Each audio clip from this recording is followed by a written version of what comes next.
Lisir wangi sliramu tumaking sirno, ojo tangi kanmu guling, awas jok ngetoro, aku lagi bang wingo jin setan kang tak utusi dadyo sembarang wojo layu sampai.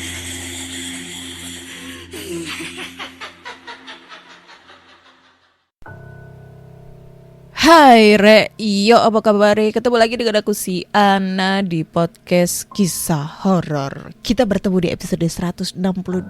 Dan di episode kali ini aku membacakan cerita horor ataupun email berhantu yang sudah dikirimkan teman-teman melalui podcast kisah horor@gmail.com dan di Instagram podcast kisah horor serta Google Form yang linknya tersedia di bio Instagram podcast kisah horor.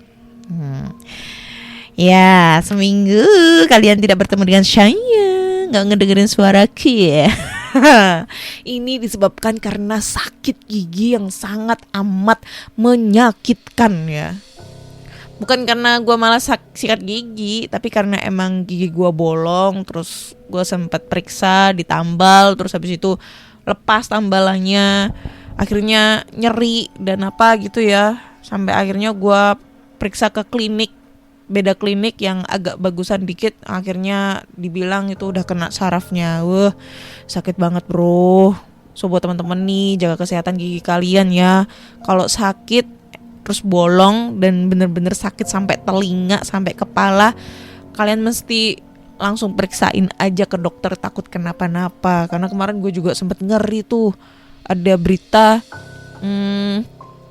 orang lagi sakit gigi terus ngilangin apa tuh yang sisa-sisa makanan di gigi itu pakai lidi bekas buat nyapu, akhirnya infeksi, bengkak, nanah, meninggal. Waduh, ngeri. Oke, gue juga mau ngenalin ke kalian ya, mau ngerekomendasiin ke kalian YouTube yang ini gue suka banget ini YouTube-nya. Gue ngikutin banget dari zaman dia subscribernya 10.000 sampai sekarang 450.000, buset ya. Itu tahun berapa ya? Covid gak salah, itu pas Covid. Nama YouTube-nya itu punyanya Mas Rizka Wadiono. Nah ini kontennya itu tentang mengupas konspirasi kriminal yang ada di Indonesia. Kalau punyanya Nancy Judge kan kebanyakan kan di luar ya. Tapi kalau punyanya Mas Rizka ini tentang kriminal-kriminal yang ada di Indonesia. Itu keren banget sumpah, cara penyampaiannya juga enak, storytellingnya juga enak, gak terlalu gak terlalu dilebih-lebihin, natural banget tapi enak banget untuk diikutin. Gue selalu update cerita terbaru dari dia, video terbaru dari dia. Nah kalau kalian penasaran nih, kalian langsung aja mampir ke channel YouTube-nya Mas Rizka nih ya. Ini rekomendasi dari aku nih. Ini favorit banget buat gue yang suka tentang kriminal-kriminal yang belum pernah tertuntaskan gitu kan. Langsung aja subscribe, like, comment, dan share. Nanti link YouTube-nya gue share di kolom ini ya. Kolom apa nih? Kolom apa namanya nih? Sampai gue lupa nih anjay, gue hilang ingatan. Kolom deskripsi. Goblok banget gue nah ya. Punyanya YouTube-nya Mas Rizka Wadiono tuh. Oke. Langsung aja kita masuk ke cerita yang udah masuk banyak nih ke email. Sampai gue stres ini, banyak banget yang email, Kak cerita gue kok belum dibacain nih. Ya udah kita bacain ya. Dan cerita pertama ini datang dari Ivi. Oke. Hai Kak Ana, perkenalkan nama aku Ivi. Nama singkatan. Aku tinggal di Jakarta. Aku mau cerita masalah pesantren yang di daerah Jakarta Barat yang waktu itu aku komentar di salah satu podcast kakak di Noise. Jadi awal mula itu di saat aku kelas 3 SD. Orang tuaku itu dulu mempunyai teman, jadi kita panggil aja Pak Haji Kembar, yang sekarang dia sudah almarhum. Dia pemilik pesantren dan radio swasta. Radio itu nempel sama kamar santri laki-laki di lantai 2, dan dulu aku suka main sama santri laki-laki tersebut. Ya bisa dibilang main ejek-ejekan. Dulu orang tuaku setiap Sabtu dan Minggu selalu mengisi acara di sana. Karena setiap hari Kamis itu juga kita ke sana, tapi cuma mengisi acara untuk yasinan bersama para pendengar radio.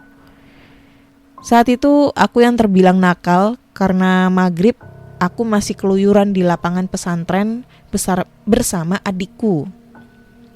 Jadi aku kasih gambarannya, Kak. Pesantren itu pasti ada sekolah untuk para santri dan santriwati. Tetapi walaupun sekolah itu satu lokasi sama pesantren, tapi dia beda beberapa meter dari kamar pesantren tersebut. Sekolahan yang dibilang hanya memiliki 2 lantai itu, tapi memiliki ruang kelas yang banyak, dan di sana pun ada sekolah TK yang ada mainan seperti perosotan, ayunan, dan sebagainya. Lanjut ke yang aku main saat maghrib bersama adikku. Saat itu aku main pas banget di dekat sekolah TK yang ada ayunan, perosotan, dan semacamnya. Dan di situ juga warung UMKM masih buka karena yang jaga santriwati. Saat aku lagi liatin adik aku yang main perosotan, aku duduk aja di tangga samping sekolah TK karena capek juga ngejar adik aku yang masih TK itu. Saat itu aku seperti diliatin di dalam kelas sekolah yang ada di sebelah kiri pojokku. Sosok laki-laki besar berbadan hitam pekat. Awalnya aku tidak tahu itu apa dan berpikir itu mungkin seseorang santri atau penjaga santri. Dan pada akhirnya aku membuang mukaku sampai akhirnya ujung mataku seperti ada yang perhatikan aku lebih dari 1 orang.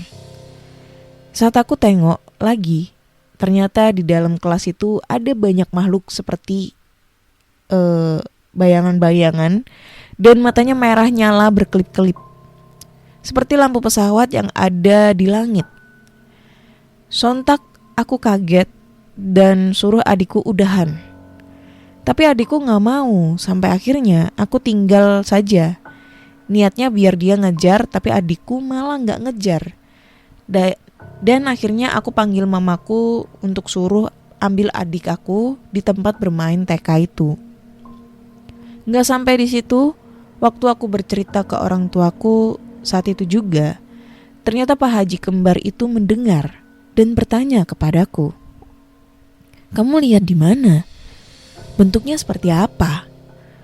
Setelah aku sebutkan cirinya dan ada banyak di situ, aku disuruh tutup mata dan tangannya Pak Haji kembar itu memegang kepalaku serta membaca doa. Entah doa apa yang dia baca, dan dia bilang, "Udah, gak apa-apa. Lain kali kalau maghrib jangan di bawah ya. Di bawah." Lalu aku hanya terdiam dan sudah terbiasa lagi. Tetapi Kak Ana, dari kejadian itu aku selalu merasakan sesuatu tak kasat mata, tapi seperti wujudnya itu berbeda dari biasa orang-orang lihat sebelumnya. Sekian dari cerita pengalaman pribadi aku, Kak.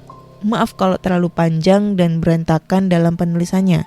Terima kasih, Kak. Mungkin kalau sempat aku akan ceritakan lagi kejadian-kejadian yang hingga saat ini aku alami. Karena aku menulis dan menceritakan ini butuh 2 hari karena ada yang memperhatikan aku. Thank you Ivi buat ceritanya. Kelas 3 SD.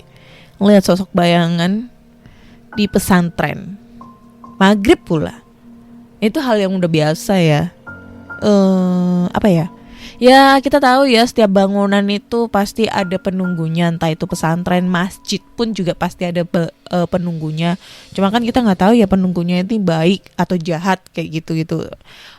Rumah kalian pun juga pasti ada penunggunya. Penunggu makhluk halus ya, maksudnya dalam arti penunggu yang tak kasat mata. Gak mungkin gak ada penunggunya. Termasuk rumah gue nih ya, yang sempet berkali-kali nih ditampakin sosok kelebatan-kelebatan walaupun gak ngelihat secara depan mata sekaligus, maksudnya secara wujud aslinya gitu ya, cuma sekelebat-sekelebat. Tapi itu bisa menunjukkan bahwa mereka tuh ada di sekitar kita. Wah, mereka ada di sekitar kita. Kayak podcast gue sama Mr. Bobo tuh ada di sekitar kita. Dengerin lah podcast kita nih ya, ada di sekitar kita walaupun cuma 10 episode doang. Ya kayak gitu guys. Jadi itu hal yang biasa ya. Apalagi masih kelas 3 SD. Nah, kelas 3 SD itu masih sekitar 8-9 tahunan ya. Jadi hal-hal yang sangat rawan untuk kita lihat itu pasti terlihat. Maksudnya di anak sekecil itu tuh pasti masih matanya tuh masih jernih untuk ngelihat hal yang tak kasat mata kayak gitu-gitu.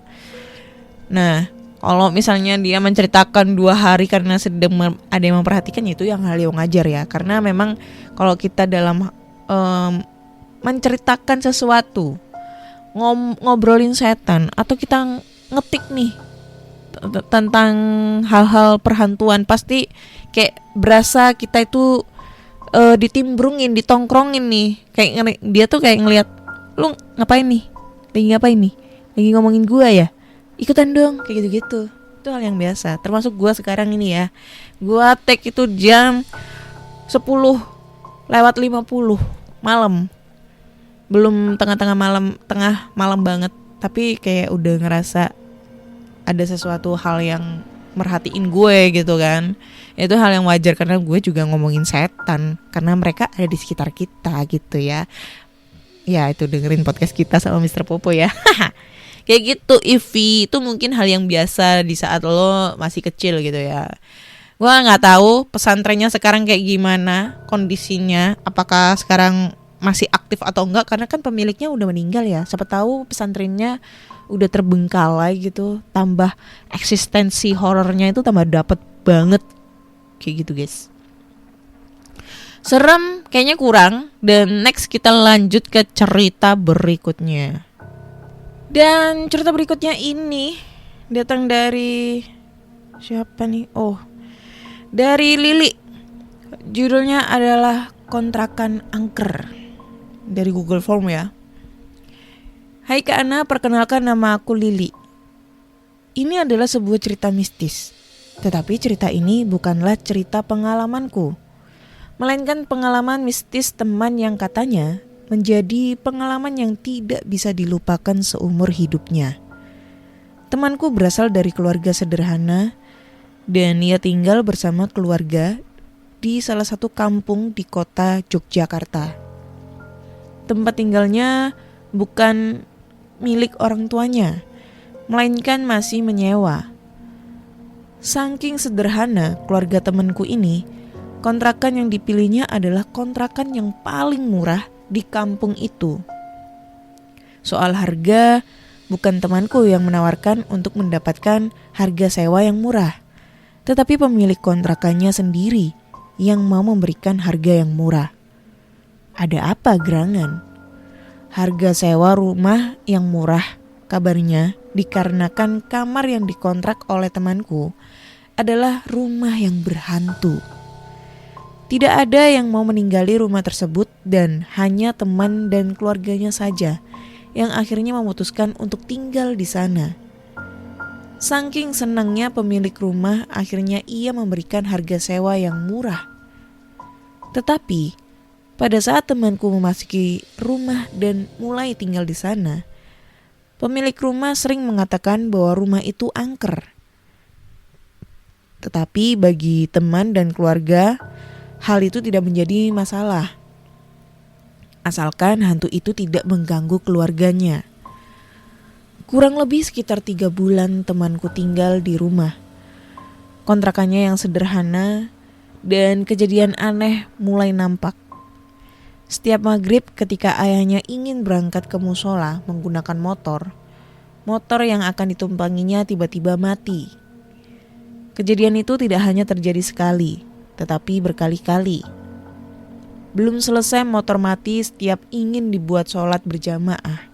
Kali ini kejadian menimpa ibu. Pada saat menonton TV, ibu melihat sesosok perempuan duduk di depan TV. Sosok perempuan itu duduk dengan tenang. Tetapi ibu akhirnya memilih untuk masuk kamar dan mematikan lampu ruangan dalam TV.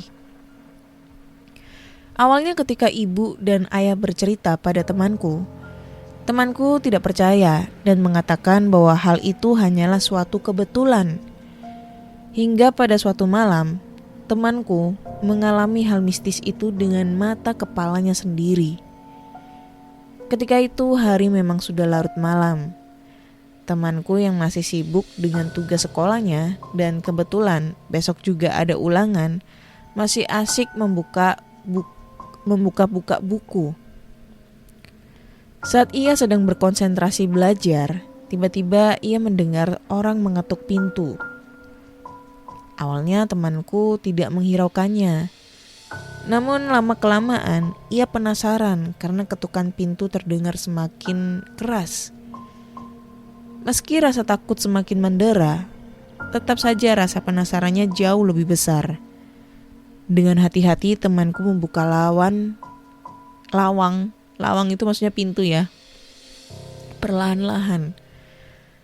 Pada saat pintu dibuka, ia kaget bukan kepalang. Karena di depannya ada sesosok wanita yang begitu mengerikan. Rambutnya terurai panjang dan lidahnya juga panjang sampai menjulur ke lantai. Matanya membelalak dan kakinya juga tidak menyentuh lantai. Tentu saja melihat sosok yang menyeramkan, temanku langsung menjerit dengan keras sehingga membangunkan seluruh orang yang ada di rumah. Barulah aku percaya bahwa apa yang dilihat ibu kemarin bukanlah sosok yang khayalan belaka, melainkan sosok yang nyata dan sangat menyeramkan. Meski temanku dan keluargaku sudah membuktikan sendiri keangkeran rumah yang dikontraknya, tetapi mereka tidak memutuskan untuk pindah rumah. Semenjak kejadian itu, sosok wanita itu juga semakin sering saja muncul. Tempat favoritnya adalah ruangan TV. Pada saat ruangan tersebut gelap, ia akan nampak. Tetapi pada saat lampu dihidupkan, maka perempuan itu akan hilang. Pada suatu malam, ayah temanku mendengar ada perempuan menangis dan ternyata itu adalah tangisan perempuan yang menjadi penunggu di rumah tersebut. Arwahnya tidak tenang karena kematiannya juga tidak wajar. Itulah sebabnya sosok perempuan itu terlihat begitu menyeramkan dengan lidah menjulur, karena caranya meregang nyawa adalah dengan bunuh diri. Setelah diurus sebagaimana mestinya, akhirnya rumah kontrakan itu lebih nyaman ditinggali hingga akhirnya temanku memutuskan untuk pindah di rumah dan tidak tahu lagi bagaimana kabar kontrakan angkernya. Gitu guys. Ceritanya udah selesai guys. Apa yang bisa gue komentarin dari cerita ini ya? Ya mungkin karena kenapa bisa jadi nih hantu kenapa meninggali rumah kontrakan tersebut mungkin sebelum itu rumah dikontrakan atau mungkin ya itu kan rumah kontrakan ya siapa tahu sebelum si temennya Lili ini ngontrak di situ tuh pernah ada suatu tragedi, ada orang bunuh diri di rumah tersebut gitu ya. Akhirnya arwahnya jadi nggak tenang. Ya sebenarnya bukan arwahnya ya, melainkan jin yang menyerupai sosok orang yang bunuh diri tersebut gitu loh. Gue jadi pernah ingat ini gue pernah mengalami 2 kali melihat orang meninggal di depan mata. Maksudnya dengan cara yang sangat tragis ya. Kalau meninggal dengan sakit apa gitu tuh gue pernah juga sampai memandikan, kayak kakakku dulu pernah meninggal terus gue mandiin sampai gue nganter ke tempat peristirahatan terakhir di tengah malam karena makaminya tengah malam ya. Gue sampai nyasar bro, balik ke rumah itu nggak bisa. Jadi kan gue naik mobil tuh berdua sama mamaku, bapakku kan nggak ikut ya kan.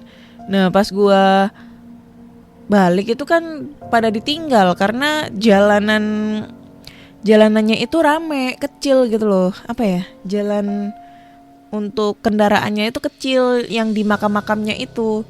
Jadi kan mau nggak mau gue harus atret mundur, terus balik pulang gitu kan. Cuma pas gue posisi mobil gue tuh ada di ujung gitu loh.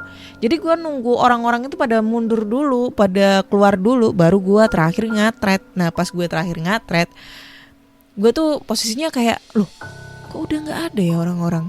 Jadi berdua sama mama aku tuh sampai kita itu disasarin gitu loh. Yang aslinya kita harusnya keluar, tapi malah kita muter-muter di tengah. Kan posisinya makamnya kakakku tuh kan di pinggir ya, di sisi kiri gitu loh, sisi kiri. Nah kan makamnya tuh luas sampai belakang-belakang. Kalau sekarang kan tambah luas karena juga dijadikan makam COVID ya. Kan meninggalnya sebelum COVID 2019. Nah itu kita harusnya keluar arah ke, seharusnya ini ya, kalau kita lurus belok kanan udah kanan. Itu enggak, gue belok kiri.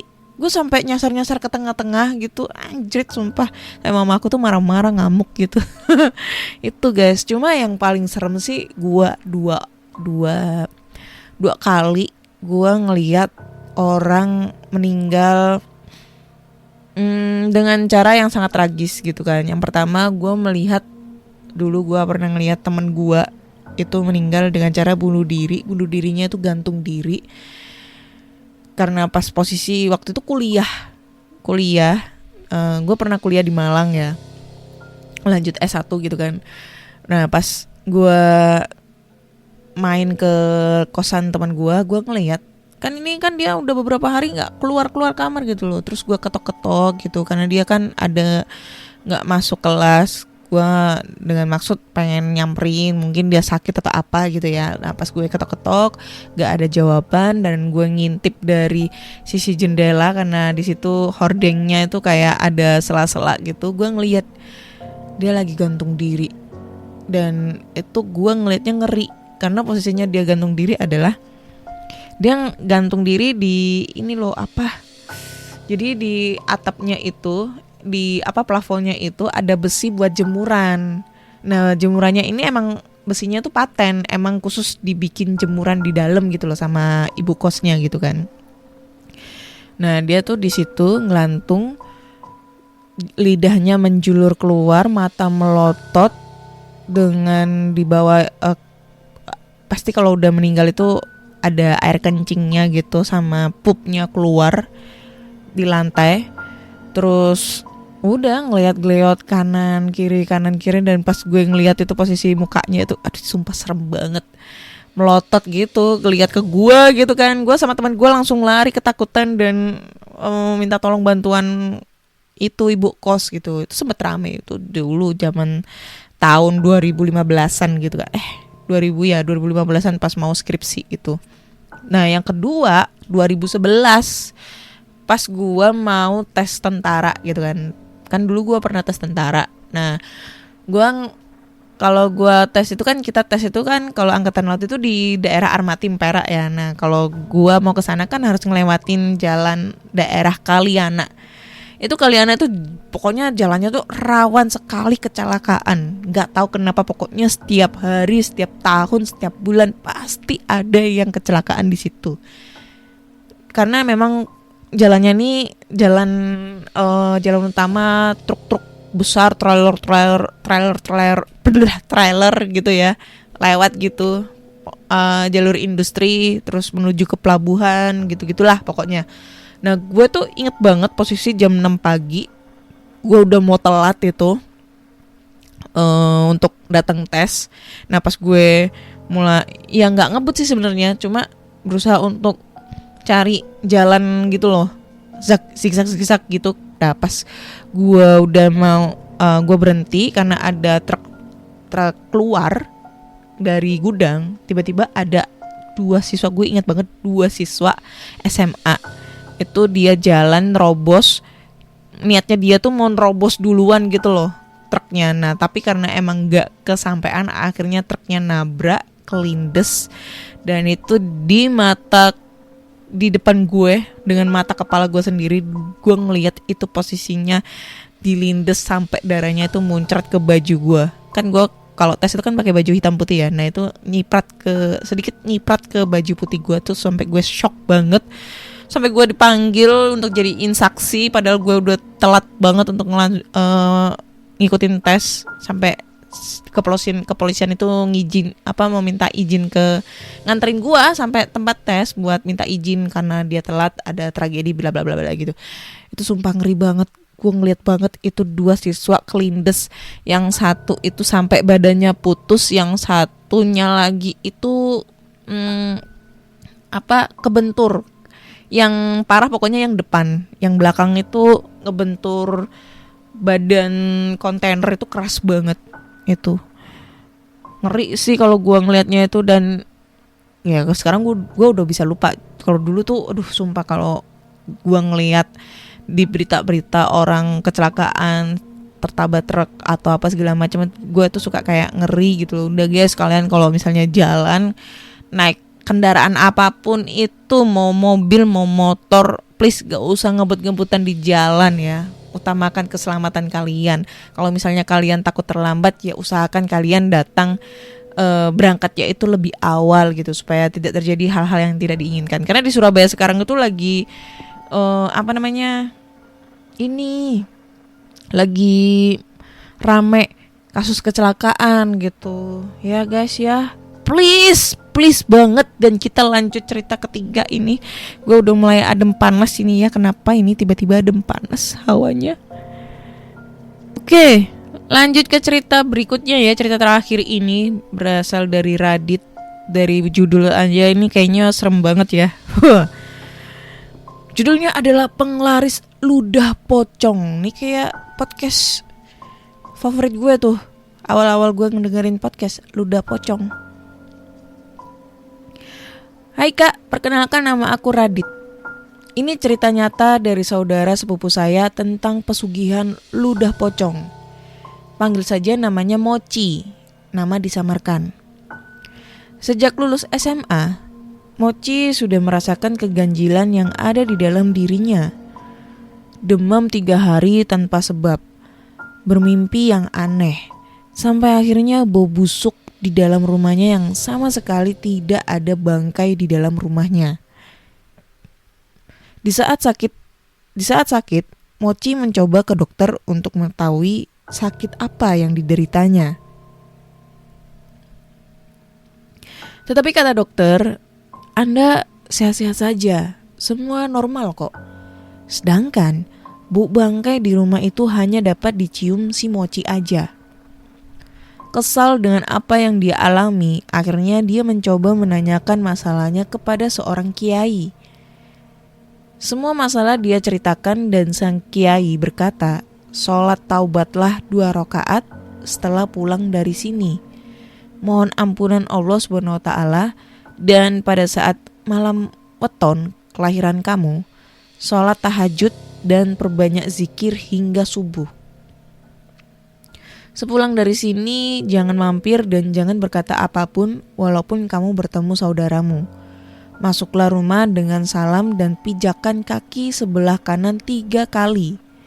Subur, ini kan yang kamu mau. Akhirnya dia lakukan apa yang sang kiai perintahkan. Kejadian aneh dia alami setelah melakukan perintah sang kiai. Dia dapat melihat makhluk tak kasat mata termasuk khodamnya sendiri, sekaligus dapat berkomunikasi. Awalnya saya tidak percaya saat dia menceritakan ini semua. Sampai pada saat kami mendatangi warung mie ayam di dekat rumah kami. Saya kaget saat Mochi memesan dengan suara sedikit berbisik. Mie ayam 2, gak pakai ludah temannya bang. Apa maksud si Mochi ini? Saat mie disajikan ke kami, si penjual berkata, Mas, maaf, jangan dikasih tahu ke siapa-siapa ya mas. Si Mochi hanya tersenyum. Mie ayam yang jadi langganan saya ini berubah rasa. Yang tadinya saya rasa ini mie ayam paling enak, sekarang menjadi mie ayam paling hambar selama saya makan mie ayam. Setelah selesai, si Mochi tanya kepada saya, gimana? Enak mie ayamnya? Saya jawab, pernah makan sayur gak pakai bumbu? Ya itu rasanya moch, gitulah. Dia cuma senyum dan bilang kalau di rumah nanti dia kasih tahu semuanya. Selesai makan, kami langsung pulang karena saya juga penasaran dengan cerita mie ayam tadi. Sampai di rumah si Mochi bilang semuanya soal mie ayam yang biasanya saya makan. Itu mie ayam gak bener coy. Aku baru tahu juga tadi. Di pojokan gerobaknya ada pocongan yang ludahin setiap mangkok pesanan pelanggan. Ludahnya itu yang bikin orang pada ketagihan. Untung aku baru sekali aja. Jadi selama ini lu bilang ada mie ayam enak itu, yang enak bukan mie ayamnya, tapi dari pesugihan ludah si pocong itu. Sontak saya kaget sembari mual karena selama ini saya makan ludah pocong yang dipakai pesugihan si tukang mie ayam. Astagfirullah, sampai sekarang saya nggak pernah lagi makan di sana. Kapok. Buat teman-teman waspada, tidak semua penjual itu jujur dan tidak sedikit juga yang menggunakan pesugihan dalam melancarkan bisnisnya. Tapi masih banyak kok penjual yang bersih, yang penting berdoa agar dijauhkan dari hal-hal yang tidak baik bagi kita. Semoga ini jadi pelajaran bagi kita semua. Ini gue kesannya malah jadi takut ya kalau mau makan di mana aja nih ya. Karena gue suka makan, gue kan suka kuliner nih. Ya kan, kalau misalnya ini kuliner, untungnya gue nggak pernah dikasih penglihatan lebih. Jadi pada saat gue makan di tempat bukan resto gitu ya, warung-warung yang maksudnya rekomendasi dari food vlogger gitu, kayak bakso apa kayak, gue nggak pernah yang merasakan hal-hal yang nggak enak gitu. Maksudnya yang gue ngelihat sosok atau apa, gue nggak. Yang penting gue makan enak udah. Kalau gue rasa enak ya udah. Kalau misalnya itu tempat makan pakai pesugihan gue yang ngerasa enak ya udah, mau gimana lagi. Yang mending gue nggak usah ngelihat gitu.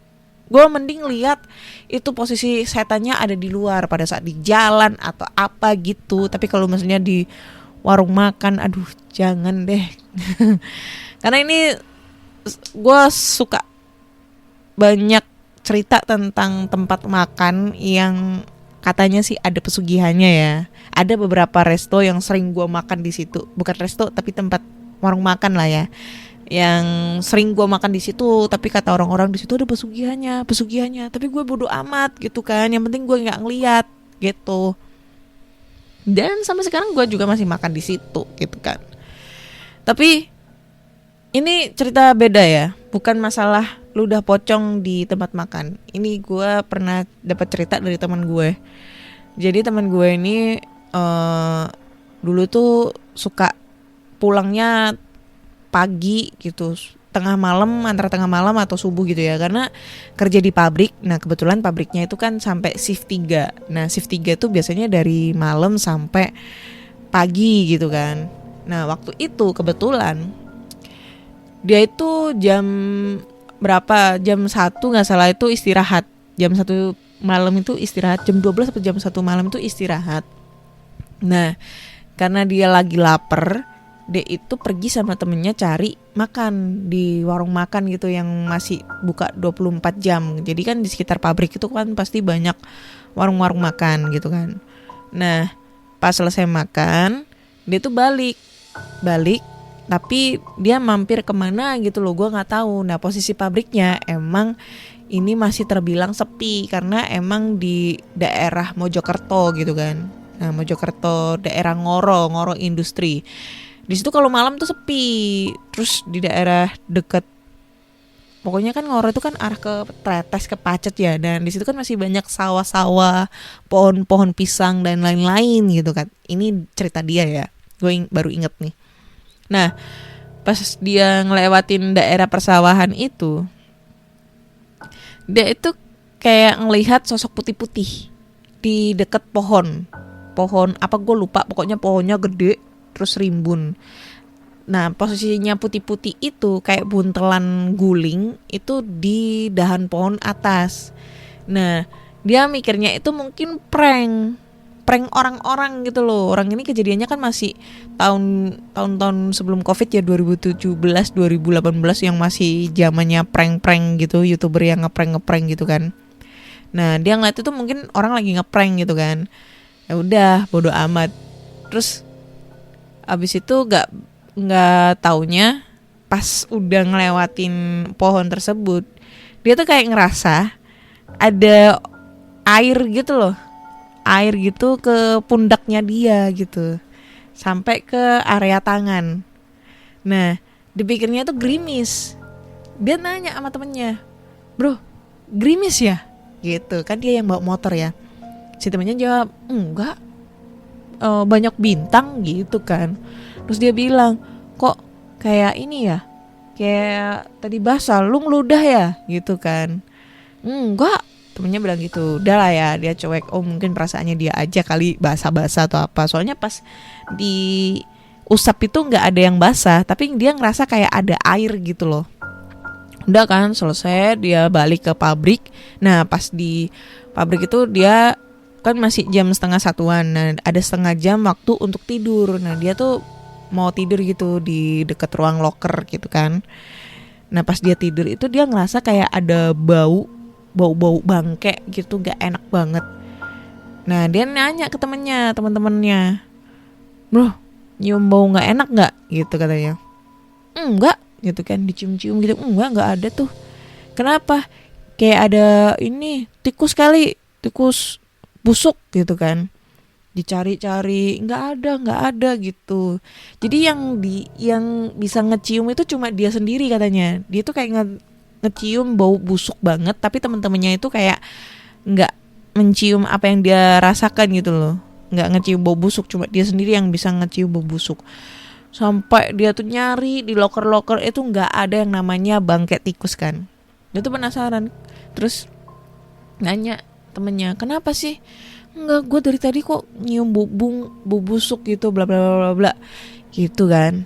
Nah sampai akhirnya ada salah satu temennya itu yang katanya bisa ngelihat, dia punya sixth sense karena apa ya, kayak punya ilmu gitu loh. Biasanya kan kalau orang suka pencak silat atau apa itu kan pernah belajar ilmu kanuragan atau apa gitu ya. Nah itu dia nanya, kamu tadi ngeliat pocong kah? Digituin. Terus si temanku tuh bilang gini, nggak tahu sih, tadi aku ngeliat ada putih-putih kayak guling di pohon deket sama warung makan, arah ke pabrik sawah-sawah gitu kan. Ya aku kira itu prank, orang naruh guling biasa, tapi gue ngerasa kayak ada ini basah-basah gitu di tangan gue. Terus si temennya dia bilang gini, ya itu kamu diludahin, makanya kamu ngecium bau busuk kayak gitulah intinya. Katanya sih kalau misalnya lu diludahin pocong, ya seperti kayak cerita ini, lu bakal ngerasain bau busuk banget, nyengat banget selama 3 hari 3 malam. Ada yang bilang 3 bulan, ada yang bilang 3 hari 3 malam. Dan itu temen gue ngalamin 3 hari 3 malam, dia gak nyenyak, makan juga gak enak, mual-mual, minum apalagi tidur juga gak nyaman. Karena dia ngalamin 3 hari 3 malam itu bau busuk, sampai akhirnya kayak dia diruat gitu loh, biar ngilangin baunya ke kiai-kiai gitu. Katanya kalau misalnya lu kena ludah pocong, lu bakal ngalamin yang namanya kesialan. Kesialannya itu apa? Ya lu ngerasain bau busuk yang sangat-sangat tidak enak, buat lo nggak nafsu makan kayak gitu guys. jadi hati-hati kalau ketemu pocong, jangan sampai lu diludahin gitu. Oke, kayaknya cukup sekian dulu cerita di episode kali ini. Gue udah ngerasain adem panas nih, udah sekitar jam 11:30 malam sekarang. So buat teman-teman semua, kalau kalian suka dengan cerita ini, kalian bisa dengerin podcast Kisah Horor di Spotify, Google Podcast, Apple Podcast, Noise, dan di manapun kalian ngedengerin podcast gue, di semua platform ya. Dan jangan lupa juga like podcast gue di Noise sebanyak-banyaknya. Jangan lupa kasih rating bintang 5 nih buat podcast gue di Spotify, karena rating kalian, penilaian kalian adalah motivasi gue untuk selalu memberikan cerita horor dari teman-teman untuk kalian semua yang serem-serem ya. Jangan lupa juga subscribe podcast Kisah Horor dan follow juga podcast Kisah Horor di Spotify dan Noise. Dan nantikan podcast Kisah Horor dan cerita-cerita horor lainnya di episode berikutnya. Bye-bye.